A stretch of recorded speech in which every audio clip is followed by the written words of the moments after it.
Guys, जय Hind. This is third part of profit and loss. पिछले 2 part में करा चुका हूँ। ठीक है, अगर आपने नहीं देखी हैं पिछले 2 पार्ट तो इस वीडियो के बाद जाके वो पार्ट देख लें और उनकी लिंक डिस्क्रिप्शन में है। ठीक है, तो आज का जो टॉपिक है वो है प्रॉफिट एंड लॉस का टाइप डी चलेगा आज डी, क्योंकि first type A B C पिछले पार्ट में करा चुका हूँ। ठीक है, आज टाइप डी चलेगा।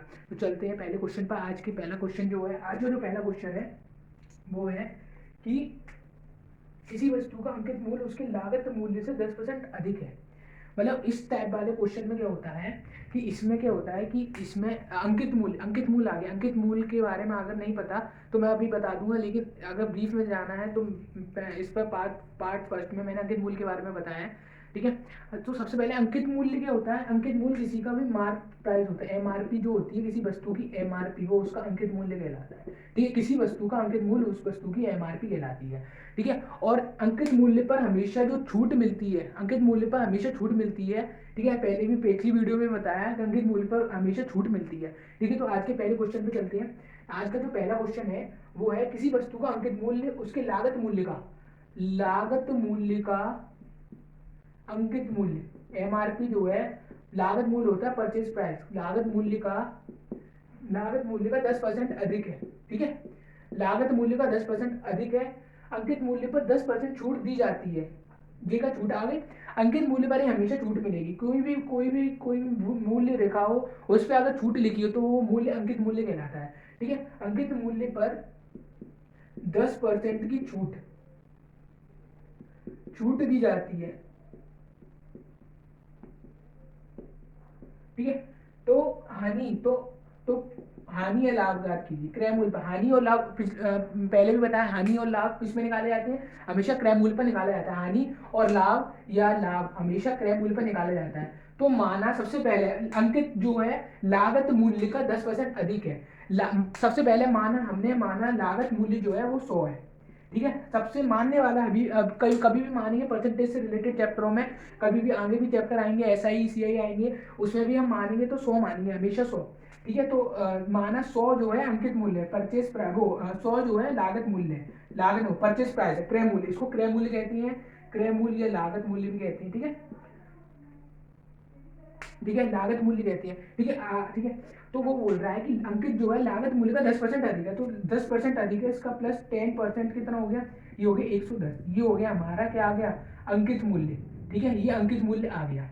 ठीक है, एमआरपी जिसको हम एमआरपी कहते हैं। ठीक है, अंकित मूल्य 10% की छूट दी जाती है। अब छूट किस पे दी जा रही है, अंकित मूल्य पर। अंकित मूल्य पर 10% की छूट दी जाएगी तो 110 का 90% कितना हो जाएगा, 99 हो जाएगा। ठीक है, तो ये क्या आ गया हमारा विक्रय मूल्य। ठीक है, ये आ गया हमारा विक्रय मूल्य या सेलिंग प्राइस। ठीक है, ये आ गया विक्रय मूल्य। तो अब हमें निकालना है लाभ या हानि। लाभ हानि किससे निकालती है, क्रय मूल्य से। क्रय मूल्य से 99 कितना कम है, 1% लेस। ठीक है, ये आ गया हमारा आंसर। ठीक है, ये आ गया हमारा आंसर। ठीक है, ठीक है, ये आ गया हमारा आंसर। इस टाइप के क्वेश्चन होते हैं कि इसमें अंकित मूल्य दिया जाता है, और इस आगे वाले जो क्वेश्चन आएंगे इसी टाइप, इसी लैंग्वेज के आगे वाले, इसका जो इसी लैंग्वेज को जब दूसरी तरीके से बोला जाएगा तो उसमें ये बोला जाएगा कि अंकित जो मूल्य है उसमें इतने परसेंट की छूट दी जाती है, फिर भी उसको लाभ होता है।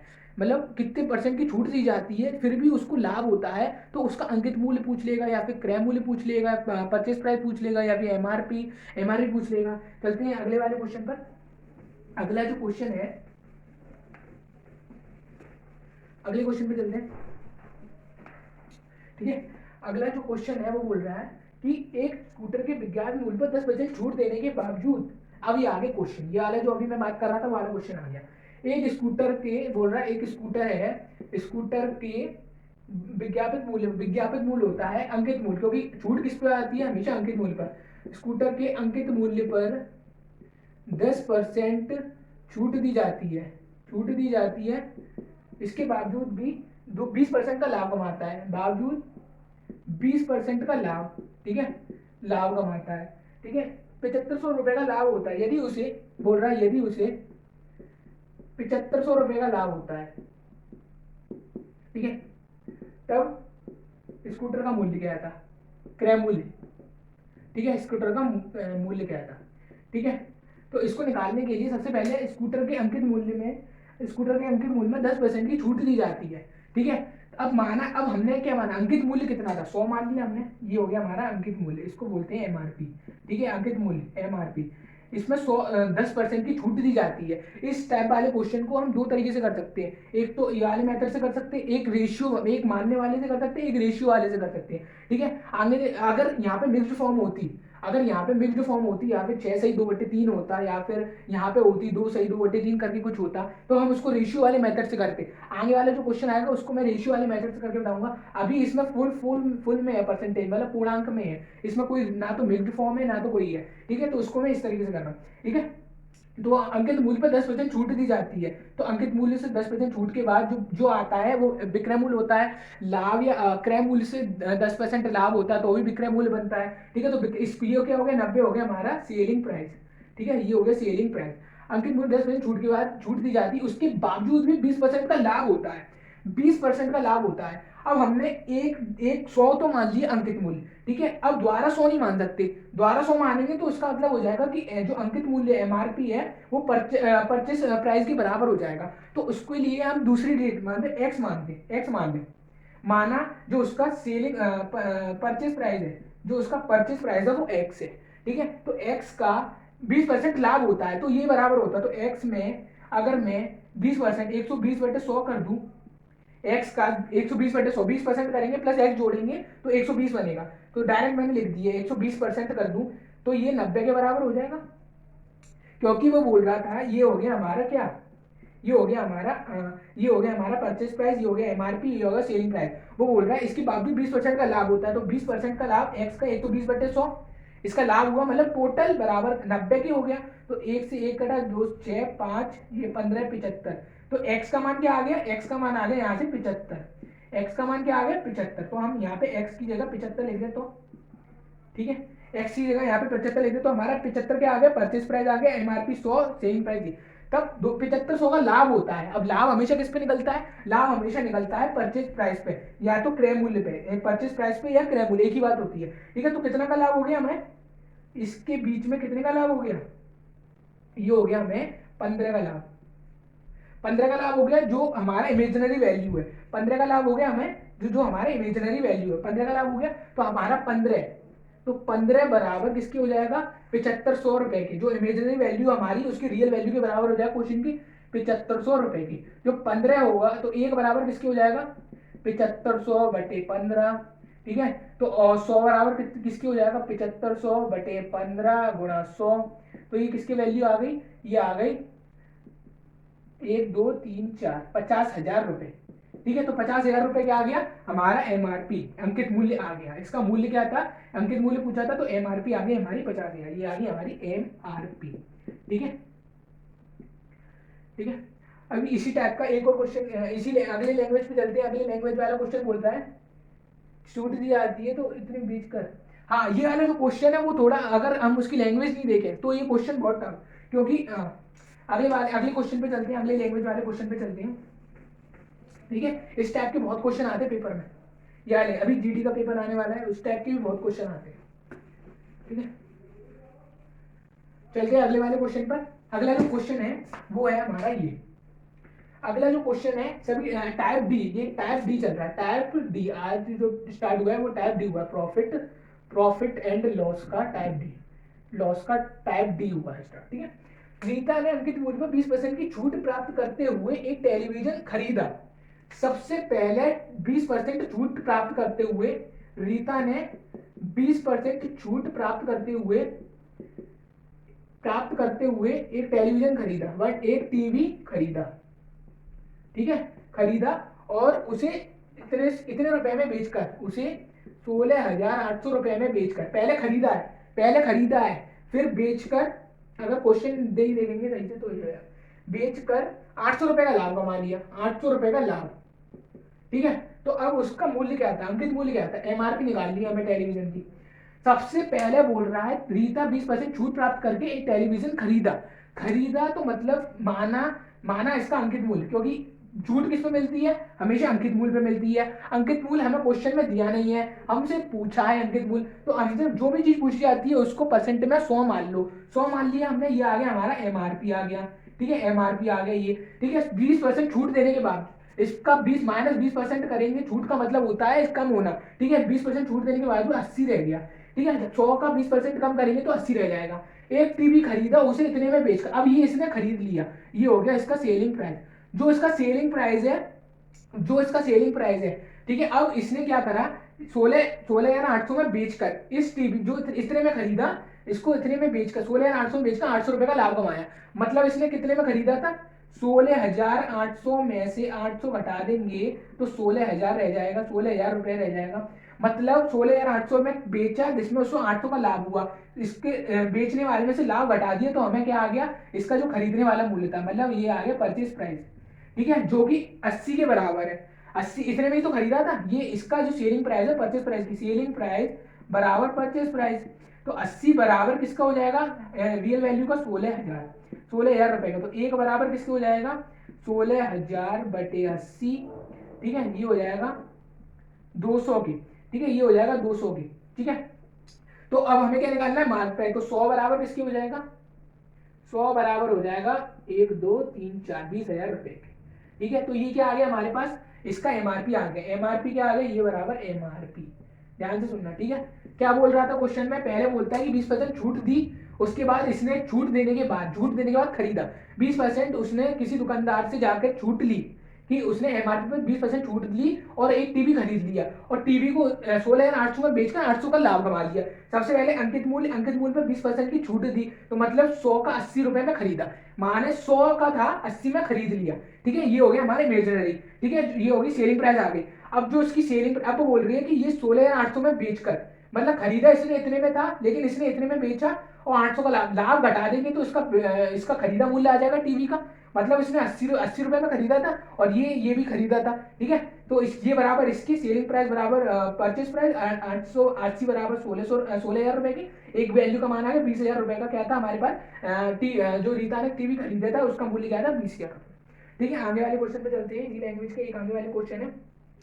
अब इस टाइप के ऐसे क्वेश्चन जो थे, ये जो इस टाइप के क्वेश्चन थे, वो टाइप के, मतलब मैं जब इस टाइप के तभी क्वेश्चन करा रहा था कि क्योंकि इसमें फुल परसेंटेज दी होती है, जैसे पूर्णांक दी होती है, प्रॉपर नंबर दिया जाता है, ठीक है, प्रॉपर नंबर दिया जाता है। इसमें मिक्स फॉर्म नहीं दी जाती, जैसे 6 से ही 2/3 दी जाती है, कि नहीं दी जाती, कि 8 से ही 2/3 नहीं दी जाती। अगर इस क्वेश्चन में परसेंट के बदले मिक्स फॉर्म देती, अगर 20% की जगह 10 से ही 2/3 देता, 6 से ही 2/3 देता, 16 से ही 2/3 देता, कितने भी देता, मिक्स फॉर्म में देता, तो हम इस क्वेश्चन को इसके करने के बावजूद, इसकी करने के बजाय एक रेशियो वाले मेथड से करते। हम इस क्वेश्चन को रेशियो वाले मेथड से भी कर सकते हैं, लेकिन इसको करना, क्योंकि वो क्वेश्चन जो रेशियो वाला मेथड है थोड़ा सा लेंथ थोड़ा सा बड़ा है, ज्यादा बड़ा नहीं, थोड़ा सा बड़ा है, ये भी शॉर्ट ट्रिक है, वो भी शॉर्ट ट्रिक, वो उस क्वेश्चन के लिए शॉर्ट ट्रिक है, क्योंकि इस क्वेश्चन में अगर हम करेंगे मिक्स फॉर्म लगा के तो ये लेंथी, बहुत लेंथी हो जाएगा, ठीक है। तो अब रेशियो वाले मेथड से करते हैं,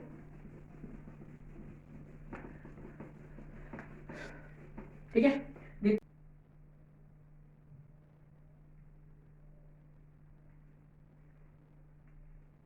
तो फिर चलते हैं अगले वाले क्वेश्चन पर। अगले वाले जो क्वेश्चन है उसमें, ये पिछले वाले क्वेश्चन थे उसमें मैंने बताया कि 100 का फ्रैक्शन वाला, अब जो मिक्स्ड फॉर्म आएगी, अब अभी तक तो सिंपल फॉर्म आ रही थी, कि प्रॉपर फॉर्म आ रही थी, 20% 10% 30% करके आ रही थी। अब आएगी 6 से, मिक्स्ड फॉर्म आएगी 6 से 1/4, 6 से 2/3, 16 से 2/3 करके मिक्स फॉर्म आएगी। तो इस मिक्स फॉर्म वाले क्वेश्चन को रेशियो फॉर्म में कैसे, जो आंसर होगा वो रेशियो फॉर्म में कैसे निकालेंगे, मैं आंसर को रेशियो फॉर्म से कैसे करेंगे देखते हैं, ठीक है। अगला जो क्वेश्चन है वो बोल रहा है, व्यापारी अपनी वस्तु का 30% अधिक का मूल्य अंकित करता है। 30% अधिक का मूल्य अंकित करता है, 30% अधिक का मूल्य अंकित करता है, ठीक है।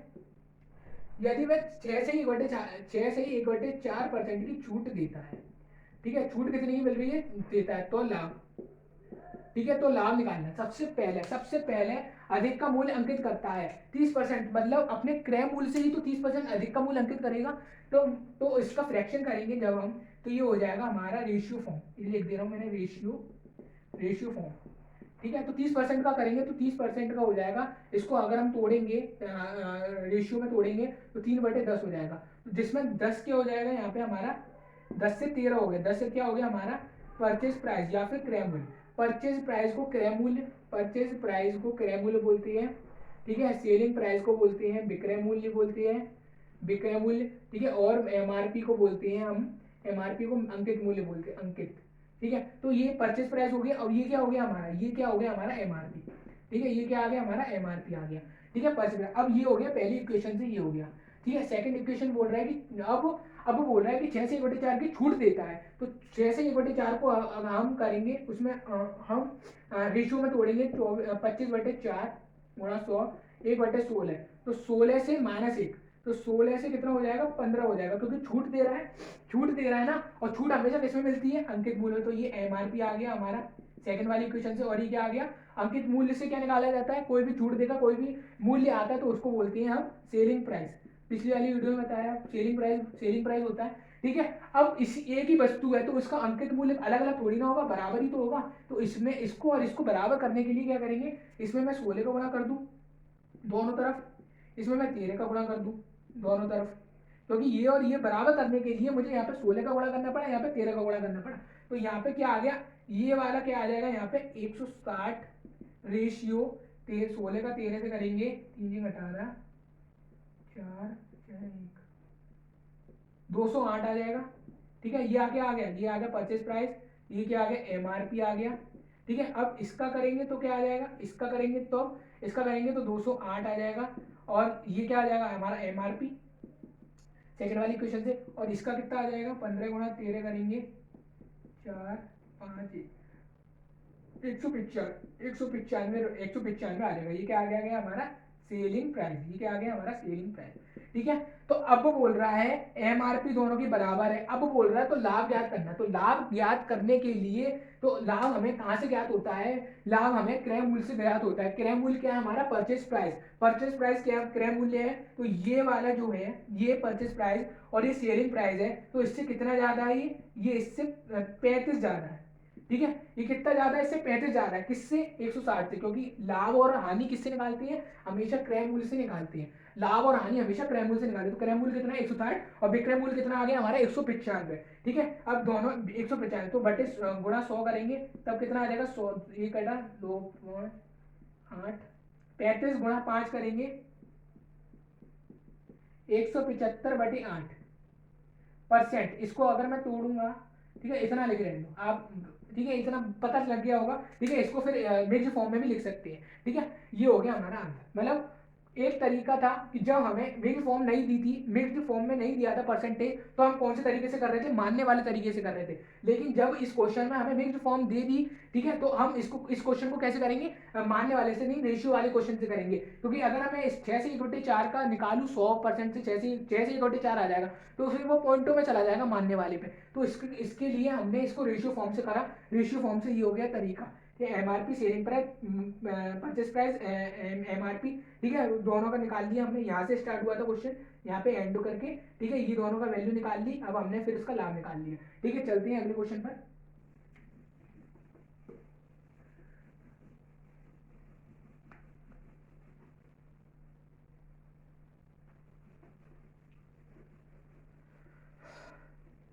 ठीक है, अगले क्वेश्चन पे चलते हैं।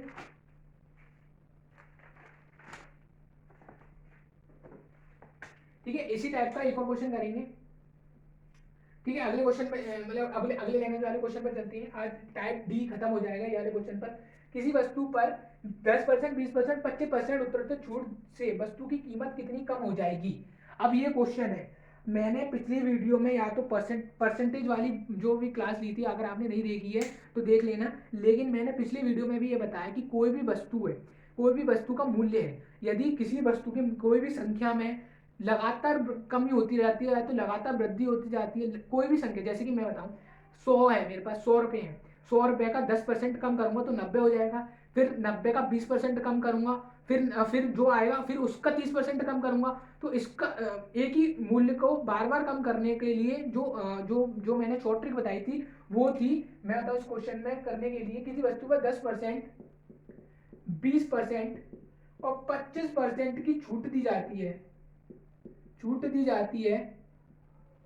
ठीक है, 20% की छूट दी जाती है। तो छूट से वस्तु की कीमत कितनी कम हो जाएगी, छूट से वस्तु की कीमत कितनी हो जाए, कितनी कम है वस्तु की कीमत, कितनी कम है।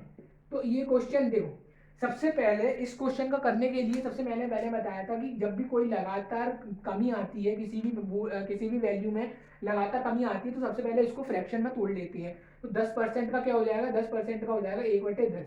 तो 10 से क्या हो गया, 9 हो गया, तो ये पहला आ गया हमारा। ठीक है, 20% का क्या हो जाएगा, 1/5। 20% का 1/5 से कितना हो गया, 4, क्योंकि छूट हो रही है तो या तो कमी या तो छूट एक ही बात है। ठीक है, छूट छूट छूट का मतलब कमी, तो एक माइनस होगा, फिर से माइनस होगा, फिर 25%, 25% कितना हो गया, 1/4 हो गया। ठीक है, तो फिर से 4 से कितना हो गया, 3 हो गया। ठीक है, अब ये हो गया सेकंड वाले का। ठीक है, फिर से कमी, और फिर से जो आया फिर से उसमें 25% की कमी। कहने का मतलब ये है कि कोई वैल्यू में 10% की कमी, जो आया उस जो वैल्यू निकल के आई उसमें फिर 20% की कमी, फिर जो वैल्यू निकल के आई फिर उसमें 25% की कमी। तो 25 जब जब लास्ट में जो वैल्यू निकल के आई वो जो ओरिजिनल वैल्यू थी उससे कितनी कम थी, तो वो निकालने के लिए इन तीनों को गुणा कर दो, इन तीनों को गुणा कर दो, तो इसका कितना हो जाएगा, 200। ये कितना हो जाएगा, 108 हो जाएगा। ठीक है, तो ये कितना कम हो गया, कितना कम हो गया, ये हो गया हमारा 92 कम। किससे, 200 से। 200 से कितना कम हो गया, 92 कम हो गया। 2 से 2 ये हो गया 40% की, 40% की छूट। ठीक है, 40% की छूट आ गई। तो छूट से वस्तु की कीमत कितनी कितनी कम है, वस्तु की जो कीमत है वो कितनी कम हो जाएगी, कितनी कम हो जाएगी।